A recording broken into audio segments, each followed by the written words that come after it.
nemirându-se de cetate lăuda pe tine. Fericiți făcătorii de pace, că aceia fiii lui Dumnezeu se vor chema.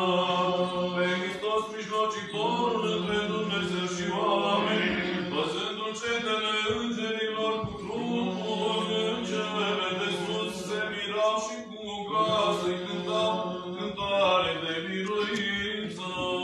Fericii cei isconiți de cugetate, că acelora este împărăția cerurilor.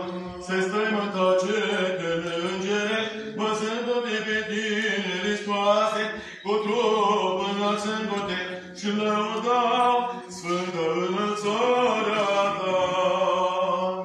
Fericiți veți fi când vă vor ocărî pe voi și vă vor prigoni și vor zice tot cuvântul rău împotriva voastră, mințit pentru mine.